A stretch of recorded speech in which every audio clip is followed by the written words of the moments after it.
अस्सलाम वालेकुम जी, मैं हूं रशीद बलोच। इस वक्त आप दरून टीवी देख रहे हैं। आज कोयटा समेत मुख्तलिफ जो बलूचिस्तान के इलाके हैं वहाँ पे हाई सिक्योरिटी अलर्ट जारी कर दिया गया है। उस पर बात कर लेते हैं। और पीपल पार्टी के रहनुमा के घर पर भी हमला हुआ है।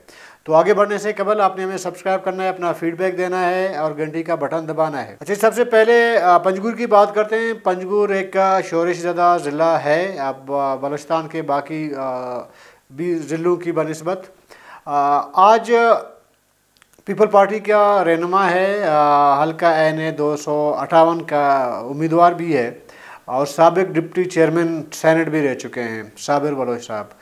उसके घर पर आज फायरिंग हुई है और उस फायरिंग से कोई जानी नुकसान तो नहीं हुआ, लेकिन साबिर बलोच के बकौल के 2 गोलियां उसके घर के 4 दीवारी पे लगी हैं, जिसके बाद ज़ाहिर है कि खौफ रास तो फैलना ही है। और इससे पहले भी पंजगुर में मुतअद्दिद धमाके हो चुके हैं। अब के जो सियासी जमातों के इंतखाबी दफातर हैं उस पर तो आज ये धमाका, ये फायरिंग आज हुई है।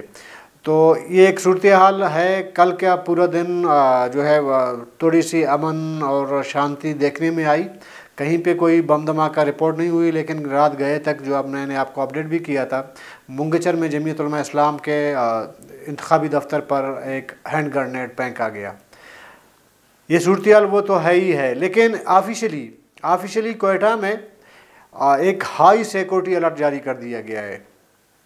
इसकी जो है हाई सिक्योरिटी अलर्ट की एक तो वज़ीर इत्तलात हैं जान अशरगज़ई, उन्होंने सोशल मीडिया में इसका ऐलान किया। उसके बाद कमिश्नर कोयटा ने भी इसका ऐलान किया और बाकायदा तौर पर एक लेटर जारी कर दिया उन्होंने। और उन्होंने कहा है कि एक ख़ुदकुश खातून हमलावर है, वो जो है कोयटा में घुस चुकी हैं और उसका टारगेट जो होगा वो इंतखाबी दफातर हो सकते हैं और ज़्यादातर जो उम्मीदवार हैं तो उन पर भी ये हमला हो सकता है। अगर मैं आपको मोटी मोटी चीज़ें बता दूं कोयटा के बड़ी शख्सियत का, इसमें महमूद खान अशरगज़ई साहब जो है कोयटा से एक हल्के से उम्मीदवार हैं जो अपनी पार्टी के सरबराह हैं। इसके अलावा खुशहाल खान काकड़ जो है वो अपनी पार्टी के सरबराह हैं, वो भी कोयटा से एक हल्के से उम्मीदवार हैं। सरदार अख्तर मैंगल जो BMP के सरबराह हैं वो भी एक हल्के के उम्मीदवार हैं। जमाल रैसानी पीपल पार्टी के और साबिक निगरान वज़ीर रह चुके हैं, वो भी किसी हल्के के उम्मीदवार हैं। इसके अलावा ज़रा कि दर्जनों PB और NAS के उम्मीदवार हैं कोयटा में मजमूई तौर पर 3 कौमी असम्बली के हल्के हैं और 9 जो है वह सूबाई असम्बली के हल्के हैं। ये जो थ्रेट अलर्ट जारी कर दिया गया है इंतज़ामिया की जानिब से, कमिश्नर की जानिब से, उन्होंने कहा है कि जी पूरा एक तो डिस्ट्रिक्ट कोयटा है और दूसरा जो है कोयटा डिवीज़न पिशीन से लेकर कुचला अन्ना वगैरह बहुत बड़ा एरिया है कोयटा डिवीज़न का। वहाँ पे भी उन्होंने कहा है कि सिक्योरिटी के लिए एक इजलास हुआ अभी कि उन्होंने तमाम DCs को ये हिदायत जारी कर दी है कि वो तमाम हलकों में जहाँ जहाँ पोलिंग स्टेशन होने हैं वहाँ पे सिक्योरिटी के लिए कैमरे लगवा दें। जो भी इंतज़ामात हैं सिक्योरिटी के लिए वो आप करवा दें। तो ये हिदायतनामा कमिश्नर साहब की जानिब से जारी हुआ है और साथ साथ में थ्रेट अलर्ट भी जारी हुआ है। लेकिन 2 चीज़ें मुख्तलिफ हैं। एक तो जो सियासी उम्मीदवार हैं उनको भी कहा गया है कि आपने कोई भी पब्लिक गैदरिंग नहीं करनी है, लोग जमा नहीं करने हैं और जलसे जुलूस नहीं करने हैं। इस तमाम उस लेटर के अंदर मौजूद है जो सियासी जमातों को कहा गया है या उम्मीदवारों को कहा गया है कि ये चीज़ आप ना करें। और इंतखाबात के दिन, पोलिंग के दिन भी कहा जा रहा है कि उसमें भी कोई नाखुशगवार वाक़या सामने आ सकता है, कोई हमला हो सकता है, उधर भी कैंडिडेट्स पे या वोटर वगैरह पे हो सकता है। देखिए, अगर ऑफिशियली एक ऐलान हुआ है ना अभी, इससे ज़ाहिर है कि लोगों के अंदर एक खौफ वरास तो फैल जाएगा जो वोटर्स पे। ज़ाहिर है कि वोटर अपनी जान पे खेल के फिर वोट देने क्यों चला जाए, यही है ना। अभी मुझे पता है कि यार ऑफिशियली एक लेटर जारी हुआ है कि ख़तरा है। अभी मैं अपने बाल बच्चों को, फैमिली को मैं लेके वोट देने कैसे जाऊंगा? नहीं जाऊंगा ना, ज़ाहिर है कि मैं घर बैठूंगा। इससे डायरेक्ट इनडायरेक्ट जो सूबाई वज़ीर इत्तला साहब है वो या कमिश्नर कोयटा, वो जो है लोगों को खौफ हिरास में मुब्तला कर रहे हैं कि जी आपने निकलना नहीं है। उमूमी तौर पर होता ऐसा है कि कोई अगर कहीं पे इस तरह का कोई इतला इंटेलिजेंस बुनियाद पे हो भी जाए ना कि जी कहीं पे कोई हमला होने जा रहा है या कोई हमलावर किसी शहर में आया है, वो किसी हदफ को निशाना बना सकती है या बना सकता है, तो उसमें पहले ये हुआ करता था कि वो ख़बर बाहर नहीं आने दी जाती थी, उसको सिक्योरिटी के अंदर जो है डिस्कस होती थी, फिर ज़ाहिर है कि फिर सर्च की जाती थी, देखा जाता था और तलाश की जा रही होती थी वो बंदा या बंदी जो वो अगर शहर में घुसा है या घुसी है उसको तलाश की जा रही होती थी ताकि वो पकड़ा जाए और वो वाक़या जो है पेश ना आए, ताकि उसका तदारुक किया जाए, उसको रोका जाए उस हमले को। लेकिन इस बार मुझे बतौर जर्नलिस्ट हैरानगी होती है कि हर चीज़ को जो है ओपन पब्लिक किया जा रहा है, ऑफिशियली पब्लिक किया जा रहा है। किसी जर्नलिस्ट की रिपोर्ट नहीं है कि जी उसने कोई ख़बर दे दी या रिपोर्ट कर दी, उसको कहीं से पता चल गया यार कोयटा जो है हाई थ्रेट अलर्ट जो है जारी कर दिया गया है, इस तरह की ख़बर नहीं है। उसमें यह है कि आपका अपने ऑफिशियल जो है मतलब कमिश्नर कोयटा और आपका वज़ीर इत्तला साहब वो ओपनली कह रहे हैं कि हम जो है एक बड़े जो है वो ख़तरे को जो है वो मौजूद है और हो सकता है इसमें। ठीक है, आपने एहतियातन की होगी ताकि लोग या जो वर्कर या नुमाइंदे उम्मीदवार वग़ैरह वो थोड़ा सा अपनी एक्टिविटी वो महदूद कर लें और ज़्यादा जो है वो पब्लिक गैदरिंग ना करें वग़ैरह, ये अपनी जगह समझ आ सकती है। लेकिन ओवरऑल अगर देखा जाए पब्लिक के अंदर एक खौफ तो फिर मौजूद रहेगा। फिर आप वोटर को कैसे पोलिंग के दिन आप बाहर निकालेंगे? नहीं निकलेगा। जैसे मैंने पहले बोला, कोई रिस्क लेके तो नहीं करेगा। और इसी मतलब एक तरफ थ्रेट अलर्ट जारी की जा रही है और दूसरी तरफ वज़ीर इत्तला साहब कहते हैं कि जी हमने हर हाल में इलेक्शन मुनक़्क़द कराना है और सिक्योरिटी फराहम करना है, ये भी कह रहे हैं। मतलब दो मुतज़ाद बातें एक भी जगह बैठ के जो है वो कह रहे हैं। तो यहाँ अगर आपने सिक्योरिटी प्रोवाइड करना है और हर हाल में इलेक्शन करवाना है, फिर थ्रेट अलर्ट जारी करके पब्लिक करने का फिर क्या फ़ायदा है? और दूसरी तरफ जो है जब थ्रेट अलर्ट जारी है तो फिर सिक्योरिटी तो फिर कैसे आप दे सकते हो? आपने सिक्योरिटी बंदोबस्त तो ज़्यादा ठीक नहीं किए ना, आपने लोगों को बाउंड कर दिया है, पायबंद बना दिया है। आप लोगों को कह रहे हैं कि आप मतलब इन चीज़ों का एहतियात करें, निकले नहीं या उम्मीदवार निकले नहीं वगैरह, अपने घरों में बैठ जाएं, बाहर नहीं निकलें। ये तो आप कहें या ना कहें, अगर कोई सिक्योरिटी थ्रेट होगा किसी को, वो तो ख़ुद भी थोड़ा बहुत एहतियात करेगा ना, तो वो निकलेगा नहीं। तो आपका एज ए हुकूमत एफर्ट क्या है, कोशिश क्या है? आपने सिक्योरिटी किस हद तक कंट्रोल की है? तो ये फिर सवाल आप पे बनता है ना। और यकीन माने बहुत सारे जब आप गैदरिंग्स में बैठे ना पब्लिक में, वो ज़्यादातर इन थ्रेट अलर्ट्स को सीरियस भी नहीं ले रहे। ये जब लेटर जारी हुआ था, मैंने मुख्तलिफ़ लोगों से बात की, इधर हम जाते हैं किसी होटल में, आप बैठ गए चाय पी ली, तो लोगों से पूछते हैं यार, ज़्यादातर लोग उसको लाइटली ले रहे हैं, बोलते नहीं।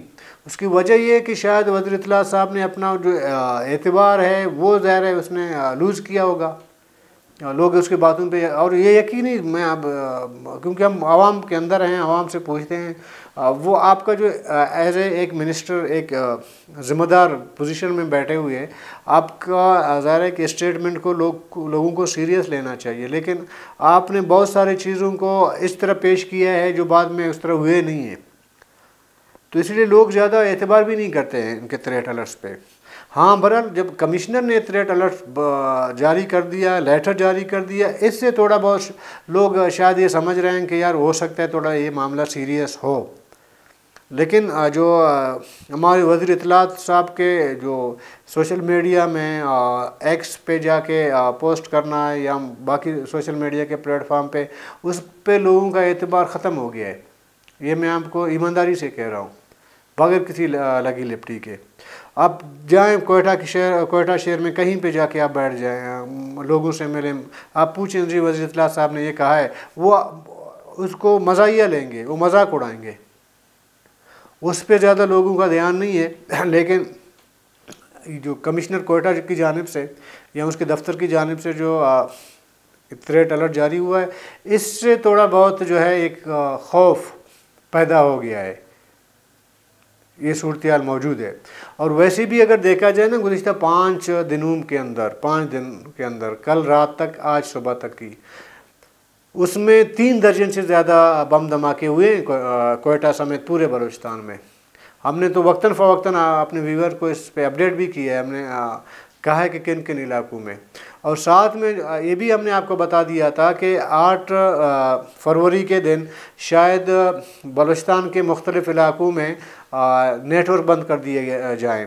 तो आज भी ये इत्तला हमारे पास है कि 8 फरवरी के दिन उसमें कोयटा समेत बहुत सारे इलाकों में, उसमें पंजगुर भी शामिल है, उसमें ग्वादर भी शामिल है, तुरबत भी शामिल है, केच और खुशदार भी उसमें शामिल है। इन इलाकों में मोबाइल नेटवर्क समेत लैंडलाइन, PTCL वगैरह सब बंद करने के तजावीज़ अभी से आए हैं। आज ये तजावीज़ हुकूमत के पास मौजूद हैं कि हम बंद कर सकते हैं। अगर इस तरह हुआ, मतलब नेटवर्क बंद हो गए, और तो फिर जो इंतखाबी नताइज हैं ना, वो ज़ाहिर कि बर वक्त पब्लिक नहीं हो सकेंगे, ज़ाहिर राब्ता कट जाएगा ना। फ़र्ज़ का मैं कोयटा में बैठा हूँ, अगर मैंने अपने इदारे में ख़बर देनी है नताइज की, जब मेरे पास कोई सहूलत नहीं होगी ख़बर पहुँचाने की, तो ज़ाहिर है कि फिर मैं तो कट गया हूँ।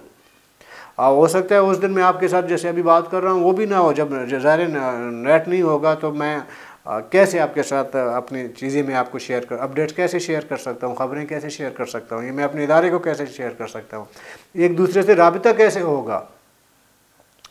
कैंडिडेट का अपने लोगों के साथ, आरओज़ का अपने लोगों के साथ, ज़ाहिर है कि एक राबिता तो होगा ना।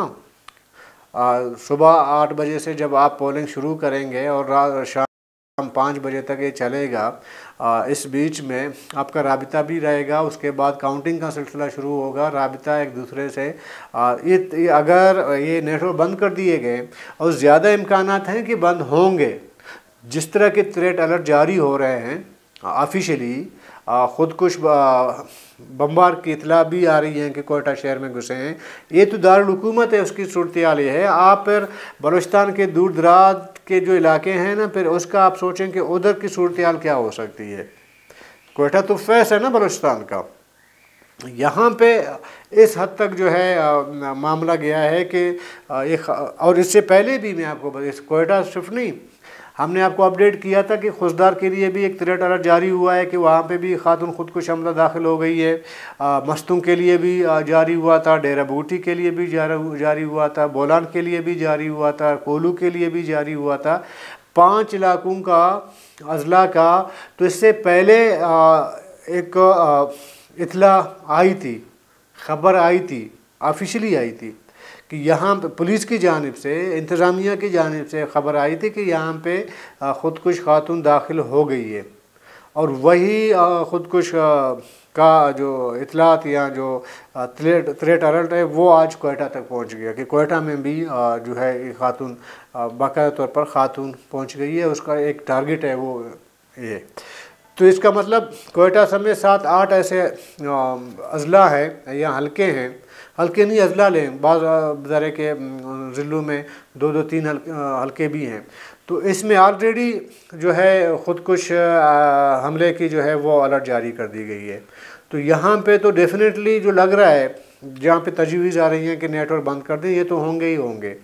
इसके अलावा जहाँ पे जैसे मैंने पंजगुर का कहा या ग्वादर का कहा या केच का कहा, वहाँ पे भी मोबाइल नेटवर्क बंद हो सकते हैं, हब हो सकता है उसमें।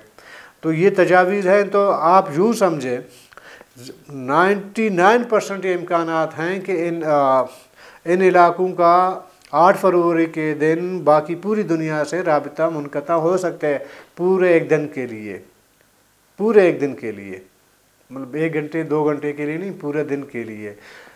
8 फरवरी की सुबह से लेकर रात 12-1 या अगली सुबह तक, यानी 9 फरवरी तक राबिता कोयटा समेत बहुत सारे बलूचिस्तान के इलाकों का पूरे पाकिस्तान से और बैरून दुनिया से राबिता मुनक़ता हो सकता है। ये सूरत-ए-हाल अब तक बनी हुई है और यही वजह है कि लोगों में अब एक कन्फ्यूजन है। एक तरफ मैंने जैसे कहा कि वज़ीर इत्तलात पे इतना एतबार नहीं है लोगों का, वो मजाक उड़ाते हैं, और दूसरी तरफ इंतज़ामिया की जानिब से जब ऐसी चीज़ें आती है ये तमाम सूरत-ए-हाल का, फिर एक और चीज़ भी सोचना पड़ेगा कि 2-3 दर्जन से ज़्यादा जो इन 5-6 दिनों में धमाके हुए हैं उसमें जानी नुकसानात ज़्यादा नहीं हुए हैं। ज़ख्मी लोग हुए हैं लेकिन जानी नुकसानात नहीं हुए हैं। इसमें सिर्फ कोयटा में एक प्लांटेड एक बम था, जहाँ पे एक बंदे ने वहाँ से गुज़र रहा था या उसकी नज़र पड़ गई उस बम पे, जब वो नज़दीक गया तो वो बम फट गया, जिसकी वजह से कोई मेरे ख़्याल में 80 साल का बंदा था, वो जो है बम के जद में आ गया, वो जाँ बाक हो गए। लेकिन उसके अलावा ज़ख्मी हैं, दस्ती बम्बू से हमला क्रैकर धमाके हुए हैं, उनसे ज़ख्मी लोग हुए हैं, लेकिन उनमें से किसी की जान ज़ाया नहीं हुई है। तो इससे भी ये अंदाज़ा लगा देना चाहिए कि शायद ये जो हमले हो रहे हैं ये सिर्फ एक खौफ और हरास पैदा करने की वजह बन रही है, लेकिन एक्चुअली जो है किसी को टारगेट करके मारने का अभी तक जो है मकसद नहीं हुआ होगा। अगर उसको आप एनालाइज करें तो ये आपको समझ आ सकती है, क्योंकि अगर किसी को मारना मकसूद हो तो एक अगर दफ्तर के अंदर, इंतखाबी की दफ्तर के अंदर अगर कुछ लोग बैठे हैं, अगर उसके खुदा न ख्वास्ता उस कमरे के अंदर आप कोई दस्ती बम फेंकेंगे तो उसमें जानी नुकसान का ख़दशा मौजूद रहेगा ना, क्योंकि ज़्यादातर साइड एरिया में अगर आप बैठे हुए हैं, उसके साइड में एक धमाका हो गया, एक ज़ख्मी हो गया वगैरह, ये सूरत-ए-हाल है। मैंने पहले भी आपको कहा है, अभी दोबारा उसको दोहराऊंगा, इन तमाम सूरत-ए-हाल को देखकर टर्न आउट काफ़ी कम हो सकता है। टर्न आउट 2018 में हुई थी लेकिन टर्न आउट थोड़ा ज़्यादा था, 50-60 के करीब था फ़ीसद, लेकिन 13 में तकरीबन 8 से 10% थी बलोच इलाकों में, बाकी 40 से 50 वो पश्तून इलाकों में से थी, यानी पश्तून इलाकों के 6 अजला में 50 से 60% हुई थी 2013 में टर्न आउट, और बाकी 35 जो अजला हैं बलूचिस्तान के, बाकी 29 अजला में टर्न आउट जो है वो 8 से 10 कहा गया। और बहुत सारे ऐसे भी हल्के थे जहाँ पे पोलिंग हुई ही नहीं है, जैसे कि पंजगुर की मिसाल आप ले सकते हैं, अवारान का मिसाल आप ले सकते हैं, इस तरह भी हुआ है। अभी 2013 वाली जो है पोजीशन या हालात जो है मुझे अभी 2024 में दोबारा नज़र आ रहे हैं। मुमकिन है कि बलोच इलाकों में ये 8-10% से ज़्यादा टर्न आउट ना रहे, सूरत-ए-हाल यही बता रही है। तो बहरहाल कल तक के लिए इजाज़त दीजिए, अल्लाह हाफ़िज़।